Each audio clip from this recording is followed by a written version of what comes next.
veridicità nella sincerità. Non è possibile raggiungere un carattere nobile senza la sincerità. Infatti, il santo profeta Mohammed, pace e benedizioni su di lui, ha chiarito in un hadith trovato in Sahih Muslim, numero 6637, che la sincerità conduce alla rettitudine e questa conduce al paradiso. Una persona rimane salda nella verità finché non viene registrata con Allah, l'esaltato, come una persona sincera. Mentre mentire conduce ai peccati e i peccati portano all'inferno. Una persona continuerà a dire bugie finché non verrà registrata con Allah, l'esaltato, come un grande bugiardo. È abbastanza chiaro da questo hadith da solo l'importanza di rimanere sinceri ed evitare le bugie. Il primo aspetto della veridicità è la veridicità nella sincerità. Ciò significa che un musulmano dovrebbe mirare a compiacere Allah, l'eccelso, in tutti i suoi atti e pensieri. Non dovrebbe associare nessun'altra intenzione al compiacere Allah, l'eccelso. Altrimenti potrebbe scoprire che nel giorno del giudizio gli viene detto di cercare la ricompensa da chi ha agito, poiché Allah, l'eccelso, non ha bisogno di un partner. Ciò è stato confermato in un hadith trovato in Jami' at-Tirmidhi, numero 3154. Capitolo 18 al-Kahf, versetto 110.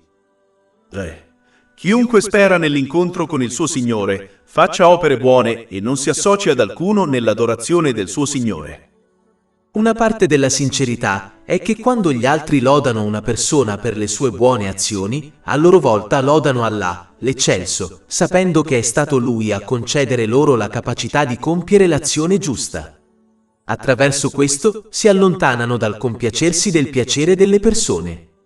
Chi raggiunge questo livello ha sempre paura, anche se compie molte azioni giuste, che le sue azioni possano essere respinte a causa di una mancanza di veridicità nella sua sincerità. Capitolo 23, Al-Muminun, versetto 60. E coloro che danno ciò che danno, mentre i loro cuori sono timorosi, perché torneranno al loro Signore. Il santo profeta Mohammed, pace e benedizioni su di lui, ha confermato in un hadith trovato in Jami' at-Tirmidhi, numero 3175, che questo versetto si riferisce a queste persone pie. È meglio per un musulmano, quando possibile, tenere segrete le proprie azioni giuste. Questa è una caratteristica di chi agisce sinceramente per amore di Allah, l'esaltato. L'unica eccezione a questo è quando si desidera dare un esempio da seguire agli altri. Ma anche questo dovrebbe essere fatto solo da coloro che sono qualificati, ovvero gli studiosi e coloro che sono sinceri nelle loro azioni. Molti musulmani credono erroneamente che il loro unico dovere sia compiere un'azione giusta. Ma in realtà, questo è solo il primo passo. La cosa che è più importante del compiere effettivamente una buona azione è salvaguardarla in modo che il musulmano possa portarla in sicurezza alla corte di Allah, l'esaltato. Ciò è stato indicato nel capitolo 6, An'am, versetto 160. Chiunque venga nel giorno del giudizio con una buona azione. La salvaguardia delle azioni è estremamente importante poiché è molto facile distruggere la loro ricompensa.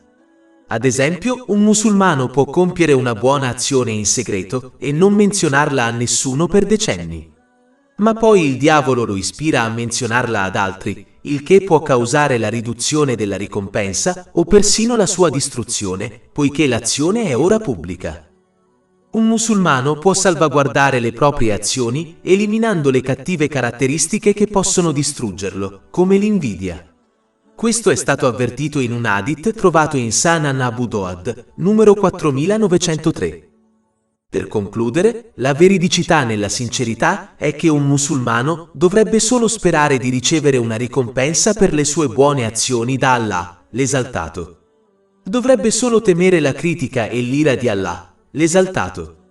Dovrebbe solo cercare il piacere di Allah, l'esaltato, anche se questo dispiace alle persone. Non dovrebbe mai cercare il piacere delle persone, se significa disobbedire ad Allah, l'esaltato. Poiché solo Allah, l'esaltato, può proteggere una persona dal dispiacere delle persone, anche se questa protezione non è ovvia per loro. Ma nessuno può proteggere una persona dal dispiacere di Allah, l'esaltato. Veridicità nella pazienza.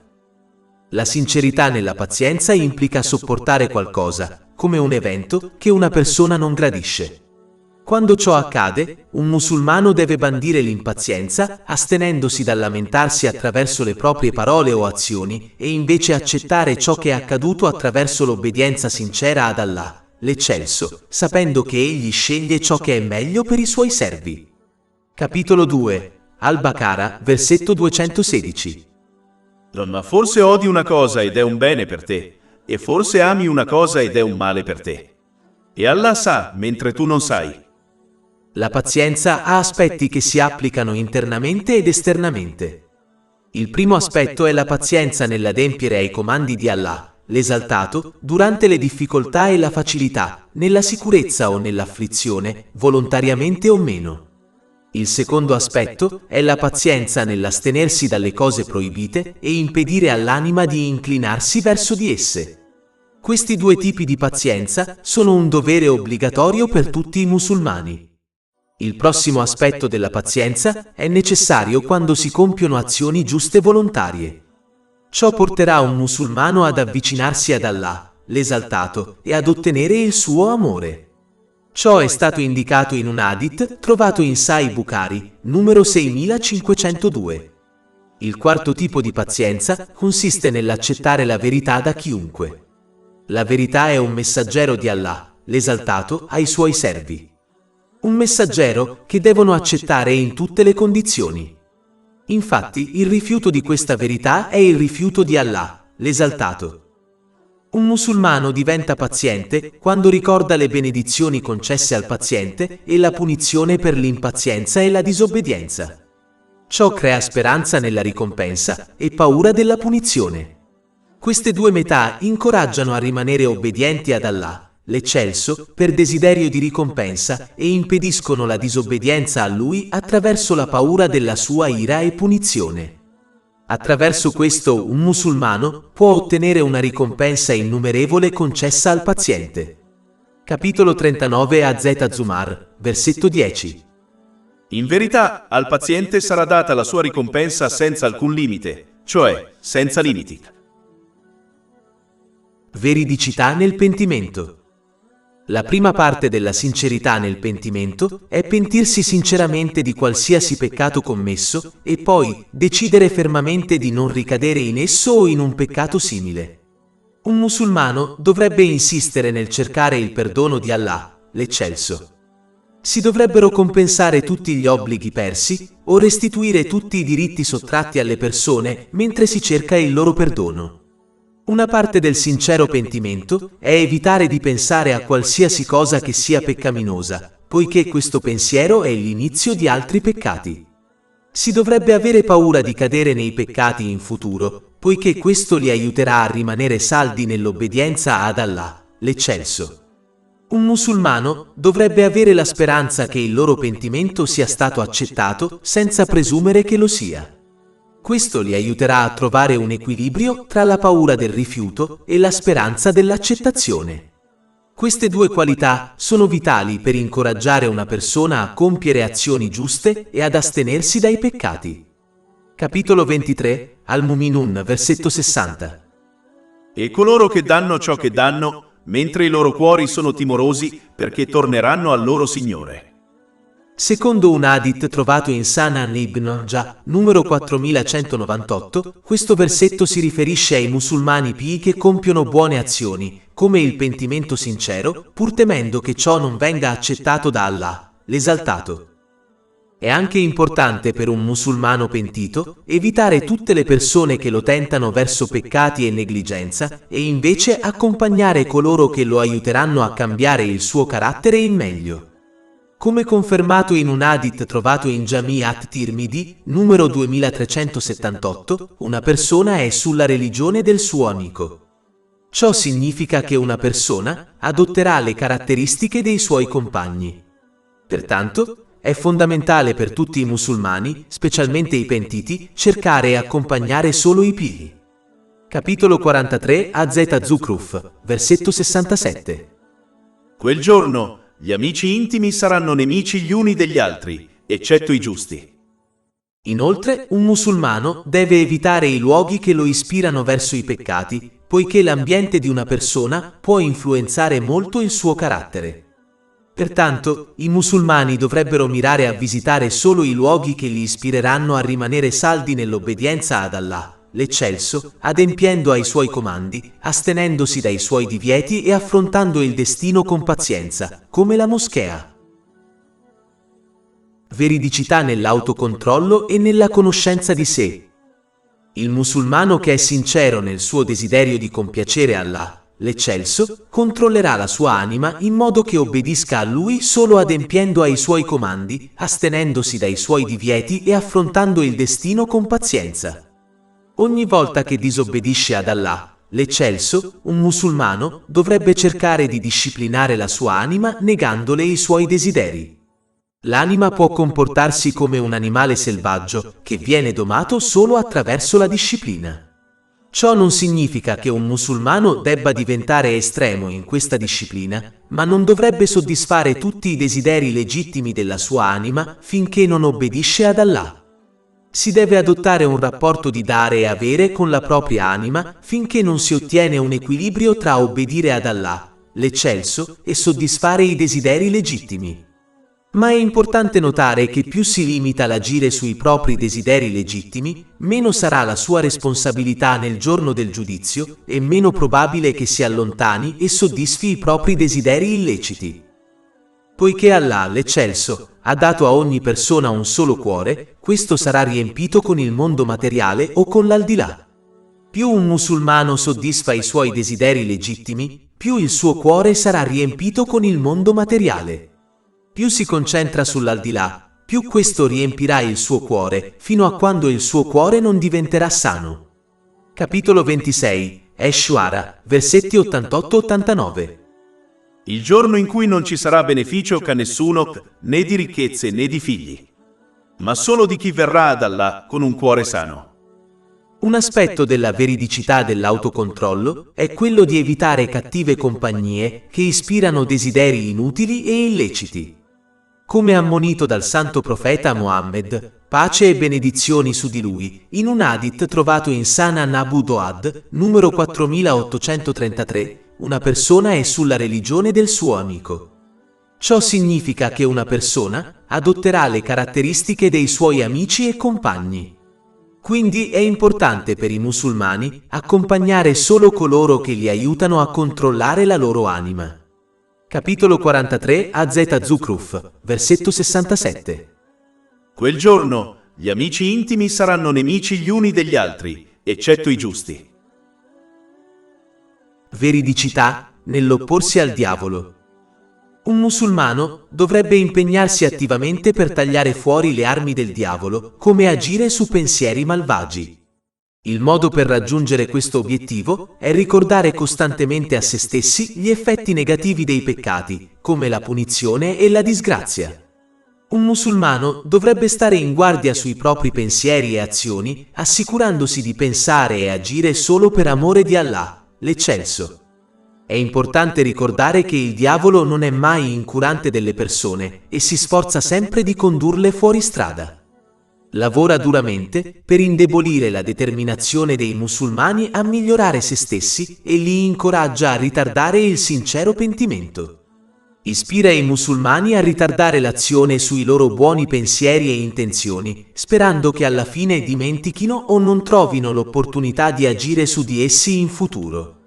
Ogni volta che un musulmano si impegna in azioni giuste, il diavolo gli ricorda le cose mondane che richiedono la sua attenzione, impedendogli così di ottenere il bene.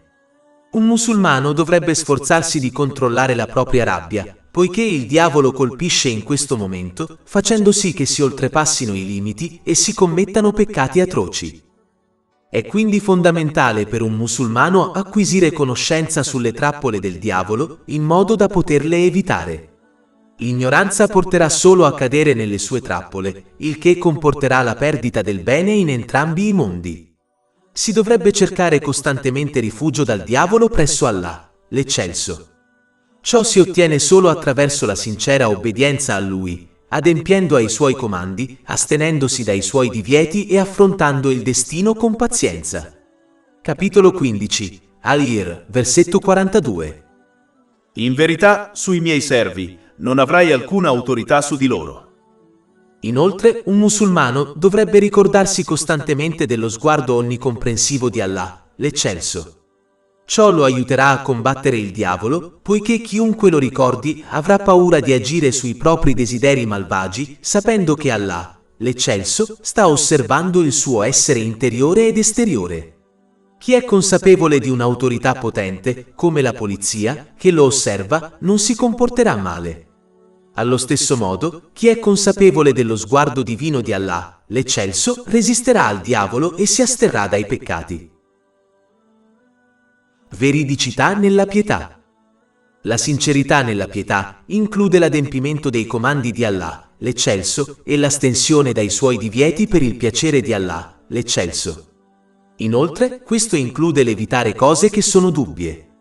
Secondo un hadith trovato in Jami'at Tirmidhi, numero 1205, colui che evita il dubbio proteggerà la propria fede e onore. Infatti, un hadith trovato in Jami'at Tirmidhi, numero 2451, consiglia che un musulmano non diventerà pio finché non si astiene da cose che non sono illegali per cautela, potrebbero condurre all'illecito. Uno degli aspetti più importanti dell'astenersi dal dubbio è per quanto riguarda l'ottenimento della propria provvista. Si dovrebbe sempre astenersi dall'illecito e da ciò che è dubbio e sforzarsi solo di ottenere ciò che è lecito e puro. Un ramo di questa veridicità include l'astensione dagli aspetti eccessivi e non necessari del mondo materiale. Ciò consiste nel prendere solo quanto basta da questo mondo materiale per soddisfare le proprie necessità e responsabilità. Non si dovrebbe indulgere troppo con la propria anima seguendo i suoi desideri stravaganti, poiché ciò li porterebbe solo verso l'illegale. Anche se si è al sicuro dall'illegale, indulgere troppo nella stravaganza causerà solo un aumento della responsabilità di una persona nel giorno del giudizio. Più si è ritenuti responsabili, più è probabile che vengano puniti. Questo è il motivo per cui il santo profeta Mohammed, pace e benedizioni su di lui, ha avvertito in un hadith trovato in Sahih Bukhari, numero 6536, che una persona verrà punita se le sue azioni vengono esaminate da Allah, l'esaltato, nel giorno del giudizio. Si dovrebbero evitare sia l'avidità che la stravaganza in ciò che riguarda il cibo, i vestiti e il riparo. Sebbene fossero dei profeti santi, la pace sia su di loro, come il santo profeta Doad, la pace sia su di lui, e altre persone giuste che erano ricche, la loro intenzione nell'ottenere e spendere ricchezza era solo quella di compiacere Allah, l'Eccelso, a differenza della maggior parte dei musulmani benestanti di oggi. Sfortunatamente, alcuni musulmani usano i nomi dei giusti predecessori in modo scorretto, sostenendo che anche loro hanno guadagnato e speso ricchezza. Ai loro occhi questo giustifica in qualche modo il guadagnare, accumulare o spendere in modo scorretto ricchezza di cui non hanno bisogno. Il loro stesso comportamento contraddice le azioni dei giusti predecessori che hanno guadagnato solo per soddisfare le loro necessità e responsabilità. Coloro che erano ricchi hanno speso la loro ricchezza solo secondo il piacere di Allah, l'Eccelso, senza mai sprecarla per stravaganza o accumularla per avidità. Quanti musulmani benestanti oggi possono dire lo stesso di se stessi? Inoltre, i musulmani dovrebbero capire che i giusti che hanno ottenuto ricchezza erano i fiduciari di Allah, l'Eccelso, sulla terra. Erano solo i guardiani della ricchezza e non si sono mai visti come i suoi veri proprietari. Capitolo 57 Al-Hadid, versetto 7. Credete in Allah e nel suo messaggero, e spendete di ciò di cui Egli vi ha costituiti eredi successivi. Hanno capito perché Allah, l'Eccelso, li ha creati e cosa desiderava da loro. Quindi hanno speso la ricchezza solo secondo i comandi di Allah, l'Eccelso, e non hanno mai speso per cose secondo i propri desideri. Queste persone giuste erano certe che le loro anime e i loro beni appartenessero solo ad Allah, l'Eccelso. Quindi hanno raggiunto il più alto livello di gratitudine, usando ogni benedizione mondana secondo i comandi di Allah, l'Eccelso. Queste persone possono aver ricevuto molte cose mondane, ma non hanno riposto la loro fiducia in esse. hanno riposto la loro fiducia solo in Allah, l'Eccelso. Non hanno tratto piacere dai loro beni e li hanno visti solo come un dovere che doveva essere assolto secondo il piacere di Allah, l'Eccelso. I loro cuori non erano attaccati ai loro beni, né escludevano gli altri dal godere delle benedizioni mondane che possedevano accumulandole avidamente. Questo è il motivo per cui possedevano cose mondane, ma le cose non le possedevano. Avevano ricchezza, ma hanno scelto la povertà per se stessi, mentre spendevano per soddisfare i bisogni degli altri. Si dilettavano solo nell'obbedienza ad Allah, l'Eccelso, usando i loro beni terreni secondo il suo desiderio invece che secondo il proprio. Né si addoloravano o mostravano dispiacere quando perdevano beni terreni, poiché preferivano la scelta di Allah, l'Eccelso, a tutte le cose. Non traevano piacere o gioia dai loro beni terreni. Quindi, in realtà, si erano astenuti dal mondo materiale anche se possedevano beni terreni. I beni erano nelle loro mani, non nei loro cuori. Capivano che il vero amore per Allah, l'Eccelso, consisteva nell'allontanarsi da questo mondo materiale con i loro cuori e le loro intenzioni. Capitolo 20 Taga, versetto 131. E non estendere i tuoi occhi verso ciò con cui abbiamo dato godimento ad alcune categorie di loro, cessendo solo lo splendore della vita mondana con cui li mettiamo alla prova. E la provvidenza del tuo Signore è migliore e più duratura. Questo in realtà è abbastanza chiaro quando si studiano effettivamente le vite dei giusti predecessori, invece di supporre che fossero solo uomini d'affari. Sfortunatamente, molti musulmani oggi affermano di seguire le loro orme, anche se si annegano collezionando e accumulando il mondo materiale. La maggior parte delle persone è ingannata nel pensare di seguire le loro orme, quando in realtà non sono per niente simili. Queste persone mondane si fidano e amano i loro beni, mentre i giusti avevano beni terreni, ma si fidavano e amavano solo Allah, l'Eccelso. I beni terreni erano nelle mani dei giusti predecessori, non nei loro cuori, mentre molti oggi non hanno beni nelle loro mani, ma li hanno comunque nei loro cuori. Si dovrebbe prestare attenzione a come Allah, l'Eccelso, ha descritto il mondo materiale e quindi non dargli la priorità rispetto alla preparazione per l'eterno al di là. Capitolo 57, Al-Hadid, versetto 20. Sappiate che la vita di questo mondo non è altro che divertimento, svago, ornamento, vanto reciproco e competizione per aumentare la ricchezza e i figli. È importante notare che il mondo materiale da cui ci si dovrebbe staccare si riferisce in realtà ai propri desideri. Non si riferisce al mondo fisico, come le montagne. Ciò è indicato dal capitolo 3, Ale Imran, versetto 14. Per le persone è abbellito l'amore per ciò che desiderano. Donne e figli, somme ammucchiate di oro e argento, cavalli marchiati, bestiame e terra coltivata. Questo è il godimento della vita mondana, ma Allah ha con sé il miglior ritorno, cioè il paradiso. Queste cose sono collegate ai desideri delle persone e da esse si viene distratti dalla preparazione per l'aldilà. Quando ci si astiene dai propri desideri, ci si sta di fatto staccando dal mondo materiale.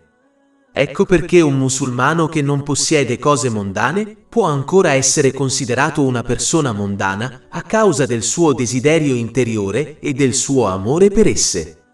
Mentre un musulmano che possiede cose mondane, come alcuni dei giusti predecessori, può essere considerato staccato dal mondo materiale poiché non desidera e non occupa le sue menti, i suoi cuori e le sue azioni con esse. Invece, desidera che le menzogne siano nell'eterno al di là.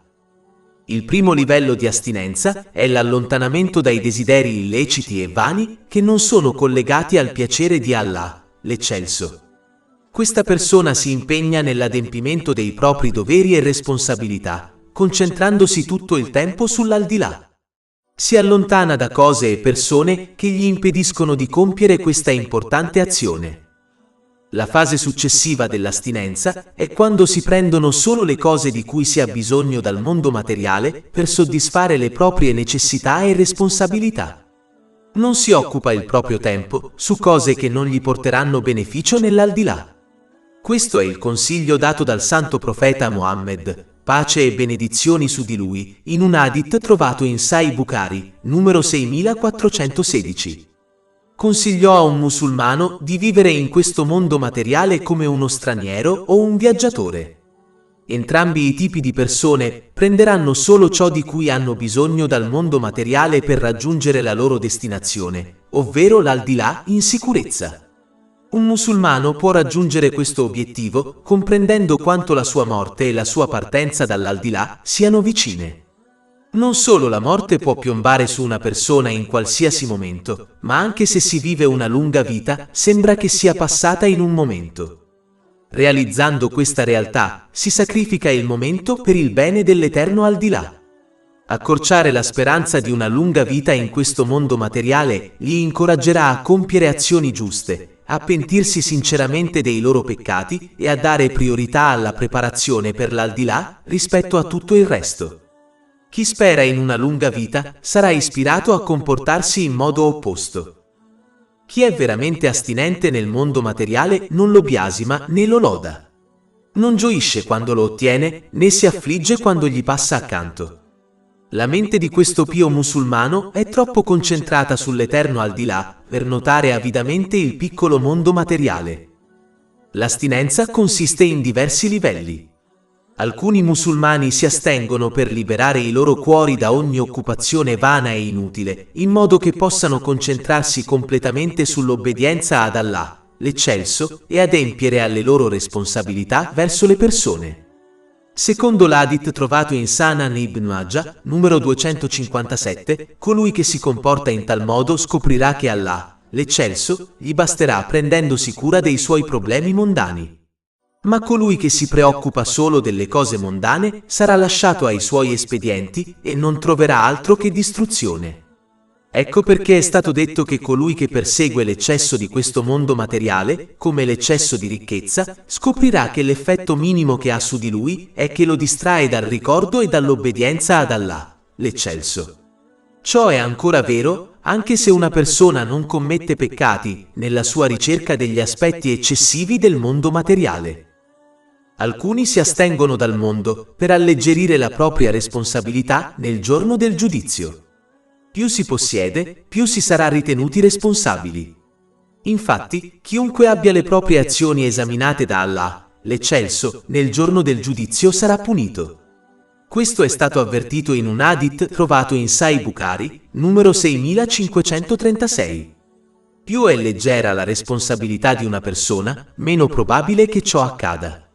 È per questo che il santo profeta Mohammed, pace e benedizioni su di lui, ha avvertito in un hadith trovato in Sahih Bukhari, numero 6444, che coloro che possiedono molto nel mondo possederanno molto poco bene nel giorno del risorto, eccetto coloro che hanno dedicato i propri beni e la propria ricchezza in modi graditi ad Allah, l'Eccelso, ma questi sono pochi di numero. Questa lunga responsabilità è la ragione per cui ogni persona, ricca o povera, desidererà nel giorno del giudizio di aver ricevuto solo la propria provvista quotidiana durante la propria vita sulla terra. Ciò è stato confermato nell'hadith presente in Sunan Ibn Majah, numero 4140. Alcuni musulmani si astengono dagli eccessi di questo mondo materiale perché desiderano il paradiso, che compenserà la perdita dei piaceri di questo mondo materiale. Alcuni si astengono dall'eccesso del mondo materiale per paura dell'inferno. Credono giustamente che più ci si abbandona all'eccesso di questo mondo materiale, più ci si avvicina all'illecito, che conduce all'inferno. Questo è stato avvertito in un hadith trovato in Jami' at-Tirmidhi, numero 1205.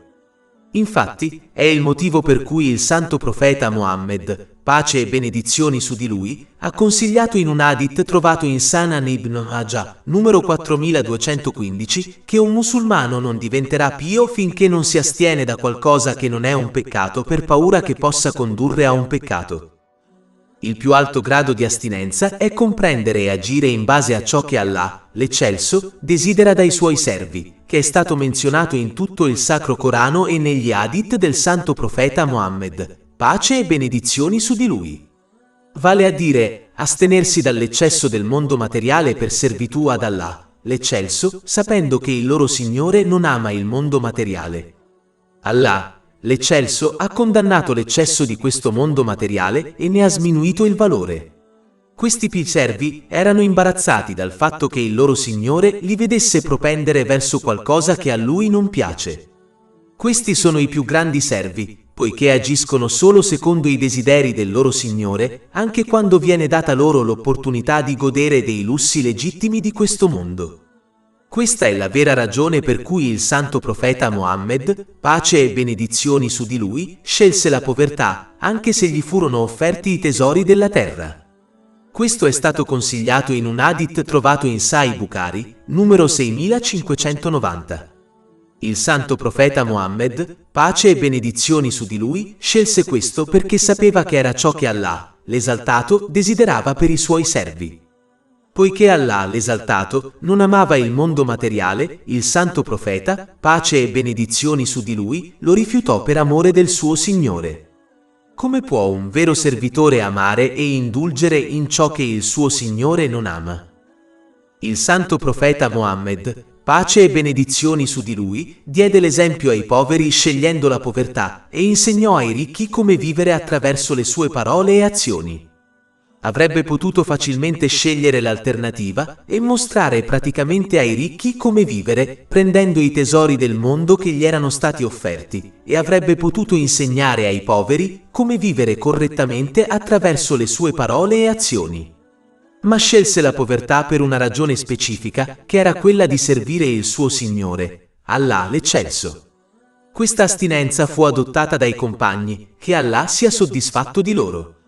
Ad esempio, il primo califfo dell'Islam ben guidato Abu Bakr Siddiq, che Allah sia soddisfatto di lui, una volta pianse quando gli fu data dell'acqua addolcita con miele. Spiegò che una volta aveva osservato il santo profeta Mohammed, pace e benedizioni su di lui, respingere un oggetto invisibile. Il santo profeta, pace e benedizioni su di lui, gli disse che il mondo materiale era venuto da lui e gli ordinò di lasciarlo in pace. Il mondo materiale rispose che lui era fuggito dal mondo materiale, ma quelli dopo di lui non lo avrebbero fatto. Per questo motivo Abu Bakr Siddiq, che Allah sia soddisfatto di lui, pianse quando vide l'acqua addolcita con il miele, credendo che il mondo materiale fosse venuto per sfidarlo. Questo incidente è registrato nell'Ilya al-Olia, numero 47, dell'Imam Ashfani. In realtà, i compagni, che Allah sia soddisfatto di loro, non mangiavano né si vestivano mai per ottenere piacere, ma prendevano solo ciò di cui avevano bisogno dal mondo materiale, concentrandosi sulla preparazione per l'aldilà. Non gradivano quando il mondo materiale veniva posto ai loro piedi, temendo che forse la loro ricompensa fosse stata data loro in questo mondo anziché nell'aldilà. Chiunque sia veramente astinente seguirà le loro orme. I musulmani non dovrebbero illudersi indulgendo nei lussi inutili di questo mondo materiale, mentre affermano che il loro cuore è attaccato ad Allah, l'Eccelso. Se il cuore di una persona è purificato, si manifesta nei suoi arti e nelle sue azioni, il che è confermato in un hadith trovato in Sahih Muslim, numero 4094. Chiunque abbia il cuore attaccato ad Allah, l'Eccelso, segue le orme dei giusti predecessori, prendendo ciò di cui ha bisogno dal mondo materiale, spendendo solo per amore di Allah, l'Eccelso, e allontanandosi dall'eccesso del mondo materiale, mentre si sforza di prepararsi per l'aldilà. Questa è la vera astinenza. Veridicità nella fiducia. Questo è un aspetto così importante che Allah, l'Eccelso, lo ha combinato con l'essere un vero credente. Ciò significa che non si può essere un vero credente finché non si confida in Allah, l'Eccelso. Capitolo 5, Al-Ma'idah, versetto 23. E confidate in Allah, se credete. Confidare in Allah, l'esaltato, include essere certi di ciò che Allah, l'esaltato, ha garantito come la propria provvista legittima. È rimuovere l'ansia dal proprio cuore per gli affari del mondo materiale, sapendo che Allah, l'esaltato, sceglie solo il meglio per i suoi servi. Capitolo 2, Al-Baqarah, versetto 216. Ma forse odi una cosa ed è un bene per te, e forse ami una cosa ed è un male per te. E Allah sa, mentre tu non sai. Include credere fermamente che ogni bisogno, che riguardi questo mondo o il prossimo, Allah, l'esaltato, è il sovrano e il provveditore, e nessuno tranne Lui può soddisfare il bisogno e nessuno può negarglielo tranne Allah, l'esaltato, anche se apparentemente sembra che le persone abbiano una mano in questo.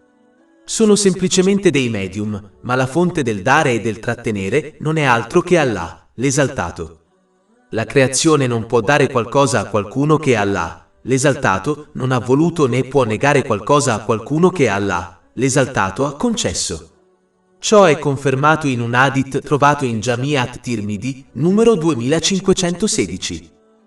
Confidare in Allah, l'esaltato, rimuove la speranza e la paura della creazione.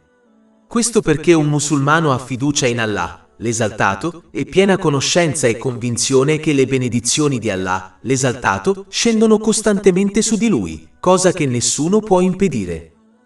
La sincerità nella fiducia è collegata alla sincerità nell'astinenza, come colui che confida che la provvista assegnatagli oltre 50.000 anni prima della creazione dei cieli e della terra non verrà mai presa o utilizzata da nessun altro.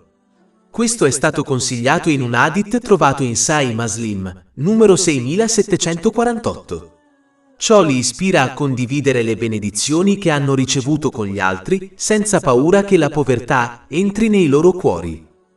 È importante notare che confidare in Allah, l'eccelso, non significa che si debbano abbandonare i mezzi, come la medicina, poiché un musulmano fiducioso capisce che sia i mezzi che il risultato sono stati creati e decisi da Allah, l'eccelso. Quindi usano i mezzi consigliati nel Sacro Corano e nelle tradizioni del Santo Profeta Muhammad, pace e benedizioni su di lui, e confidano che Allah, l'eccelso, sceglierà il risultato migliore per loro in tutti i casi. Chi confida in Allah, l'eccelso, cerca rifugio in Lui sapendo che nulla accadrà o sarà compiuto a meno che Allah, l'eccelso, non lo voglia. Lui solo dà e trattiene. Il musulmano fiducioso non si irrita o si agita quando qualcosa gli viene trattenuto, né cerca di ottenere cose in un modo contrario agli insegnamenti del Sacro Corano o alle tradizioni del Santo Profeta Muhammad, pace e benedizioni su di lui. Questo perché il livello di avidità non determina se qualcosa viene dato a una persona o trattenuto da lei, ma è determinato esclusivamente da Allah, l'eccelso. Chi confida non è la persona che riceve tutto ciò che desidera. È colui che confida nella scelta di Allah, l'eccelso, indipendentemente dal fatto che le cose accadano secondo i suoi desideri o meno. Il musulmano fiducioso sa che sta percorrendo un sentiero che è destinato e quindi non può essere cambiato. Questa verità gli consente di capire che non otterrà mai qualcosa finché non arriverà il momento destinato. Ciò significa che non possono ottenerlo un momento prima o dopo, rispetto a quando Allah, l'eccelso, ha deciso. Questo rimuove da loro avidità e ansia, e quindi diventano rilassati e contenti con Allah, l'eccelso. Pertanto, confidare in Allah, l'eccelso, porta alla contentezza. Questa persona capisce che qualunque situazione si trovi, era inevitabile. Questo è vero per ogni momento che passa. Ma ogni persona ha la possibilità di scegliere se obbedire ad Allah, l'eccelso, oppure no.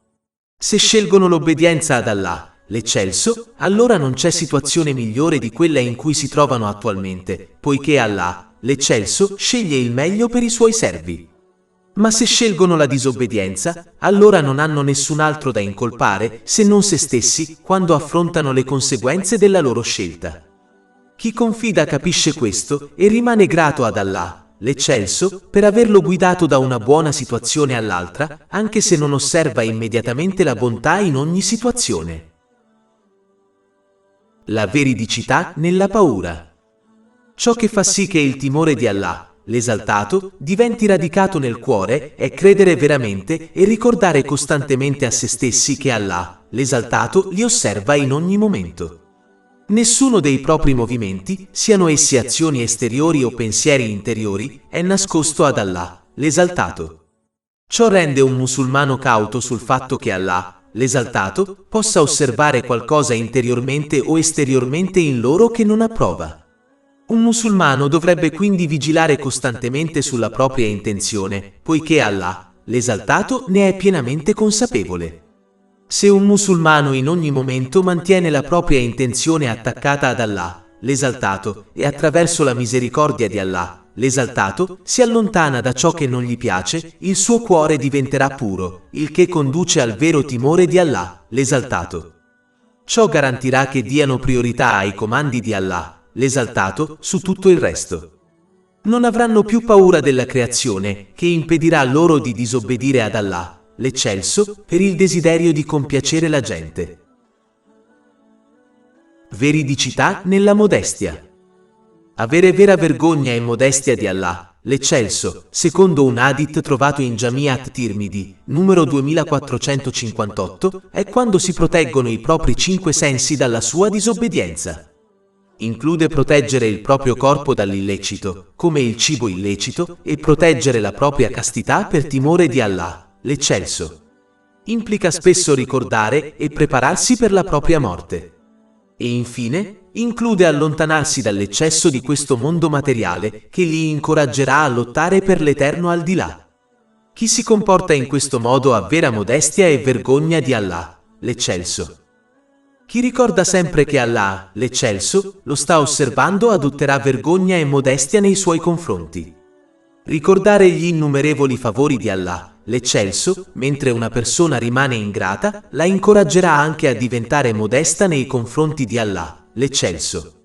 Infine, ricordare che verrà un giorno in cui Allah, l'eccelso, gli chiederà ogni piccola cosa della sua vita, ispirerà anche qualcuno ad adottare vergogna di Allah, l'eccelso. Ciò che rafforza la vergogna di Allah, l'esaltato, è il timore di Allah, l'esaltato, ogni volta che un desiderio malvagio entra nel cuore di qualcuno. Questo perché il cuore crede che Allah, l'esaltato, sia pienamente consapevole di questo desiderio. Se questo atteggiamento si stabilisce in una persona, allora la sua vergogna di Allah, l'esaltato, diventerà forte. Inoltre, temere che Allah, l'esaltato, si allontani da loro con antipatia a causa dei loro desideri e delle loro azioni, rafforza anche la propria vergogna di Allah, l'esaltato. Ma questa modestia e vergogna possono indebolirsi e in alcuni casi scomparire se si abbandona l'esame di se stessi nel modo descritto e abbandonando l'obbedienza sincera ad Allah, l'esaltato, nei suoi comandi e divieti. Veridicità nell'apprezzamento. Quando un musulmano diventa attento, può osservare le innumerevoli benedizioni, sia vecchie che nuove, che gli sono state concesse da nessun altro che Allah, l'eccelso. Le benedizioni più antiche includono Allah, l'eccelso, che ricorda un musulmano prima di crearlo e lo benedice con la fede e la fede in lui. Poi ha fatto passare il tempo finché non ha posto il musulmano nella migliore delle comunità, vale a dire, la nazione del santo profeta Mohammed, pace e benedizioni su di lui. Quindi Allah, l'eccelso, ha guidato il musulmano durante la sua giovinezza proteggendolo dall'abbandono dell'Islam. Anche se il musulmano ha avuto momenti di disattenzione e ha commesso peccati, Allah, l'eccelso, non si è vendicato e non li ha puniti. Invece ha coperto i loro difetti e ha esteso loro il suo perdono. Tutto questo e molto altro richiede gratitudine da parte di un musulmano, che consiste di 3 tipi. Il primo è dal cuore.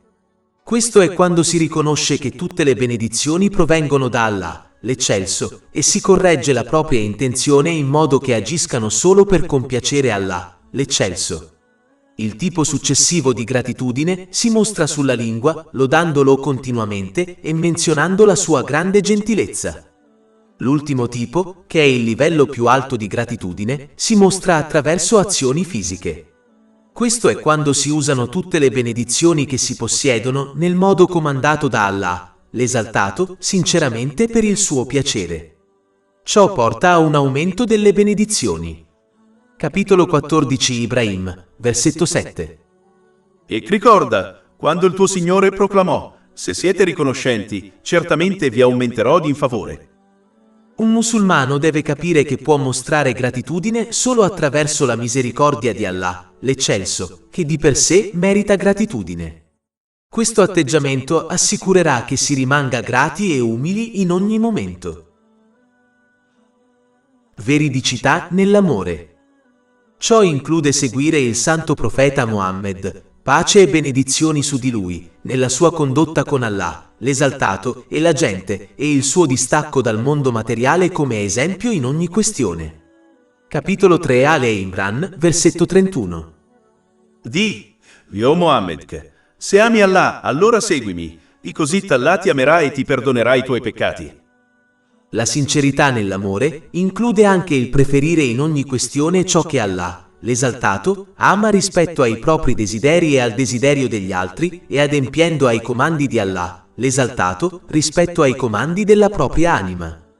Chi ama veramente Allah, l'esaltato, lo ricorderà sempre con il cuore, la lingua e le azioni in sincera obbedienza a Lui, adempiendo ai Suoi comandi, astenendosi dai Suoi divieti e affrontando il destino con pazienza. L'amante si allontanerà dalla negligenza e si impegnerà nell'usare le benedizioni che possiede secondo i desideri del suo amato, vale a dire, Allah, l'esaltato. Non dimenticherà Allah, l'esaltato, né trascurerà i Suoi comandi. Teme costantemente che la sua disobbedienza causerà ad Allah, l'esaltato, di non piacergli, il che li spingerà solo verso ulteriore obbedienza. Cercano l'amore di Allah, l'esaltato, adempiendo ai loro doveri obbligatori e impegnandosi in buone azioni volontarie, come è stato consigliato in un hadith trovato in Sahih Bukhari, numero 6502. Il segno dell'amore è impegnarsi ad avvicinarsi ad Allah, l'esaltato, con ogni mezzo e allontanarsi da tutte le cose che non aiutano in questo obiettivo finale. L'inizio dell'amore è quando si ricevono benedizioni terrene da Allah, l'esaltato. Ma quando si acquisisce la conoscenza e ci si sforza nella sua obbedienza, si inizia ad amare Allah, l'esaltato, che si ricevano benedizioni terrene o meno, poiché si comprende che Allah, l'esaltato, dà e trattiene solo in base a ciò che è meglio per il suo servitore. Il vero amore per Allah, l'eccelso, non aumenta nei momenti di facilità né diminuisce nei momenti di difficoltà. Chi si comporta così è solo un amante delle benedizioni. Veridicità nella contentezza. Il segno di questo è quando uno non è impaziente né desidera un cambiamento indipendentemente dalla situazione in cui si trova. Si accontenta di ciò che Allah, l'esaltato, ha scelto, sapendo che egli sceglie solo il meglio per i suoi servi. Capitolo 2 Al-Baqara, versetto 216. Ma forse odi una cosa e ti fa bene, e forse ami una cosa e ti fa male. Un vero servitore non sa quale decisione sia migliore per lui, quindi si affida alla scelta di Allah, l'esaltato. Questo livello è più alto della pazienza, poiché una persona paziente potrebbe desiderare che una situazione cambi e persino supplicare per questo, ma non lamentarsi in nessuna situazione. Quando un musulmano è sincero nel suo amore per Allah, l'esaltato, allora si arrende alla volontà di Allah, l'esaltato, senza opporre resistenza. Essere sospettosi del destino li abbandona e si accontentano di qualsiasi cosa Allah, l'esaltato, abbia scelto. Il seguente versetto indica chiaramente che un musulmano non otterrà il piacere di Allah, l'esaltato, finché non sarà soddisfatto di lui per primo. Capitolo 89 Al-Fajr, versetto 28. Tornate al vostro Signore, compiaciuti e graditi a Lui. Veridicità nel desiderio. Questa è la condizione dei veri servi di Allah, l'eccelso, poiché non desiderano altro che il loro Signore. Ciò li ispira a impegnarsi nella sua sincera obbedienza adempiendo ai suoi comandi, astenendosi dai suoi divieti e affrontando il destino con pazienza, sapendo che questo non sarà raggiunto da qualcuno che è disobbediente ad Allah, l'eccelso. Il musulmano che desidera ardentemente Allah, l'eccelso, desidera lasciare questo mondo e raggiungere l'aldilà. Queste persone spesso preferiscono la solitudine e l'essere soli, piuttosto che la compagnia delle persone. Sono in equilibrio tra paura e speranza. Paura di disobbedire al loro Signore e quindi di essere esclusi da Lui e dalla sua vicinanza. La loro speranza li ispira a pentirsi sinceramente dei loro errori e a impegnarsi nella sua obbedienza, sapendo che Egli è il più perdonatore e il più misericordioso. Per concludere, i musulmani dovrebbero sforzarsi di acquisire e agire sulla base dell'inestimabile conoscenza trovata nel Sacro Corano e nelle tradizioni del Santo Profeta Mohammed, pace e benedizioni su di lui, in modo che possano raggiungere la stazione della verità in presenza di un Re onnipotente. Capitolo 54, Al-Qamar, versetto 55. In un seggio di verità vicino a un sovrano, perfetto in abilità. Oltre 400 ebook, audiolibri, infografiche, podcast e blog gratuiti disponibili sul nostro sito web www.shaykhpod.com.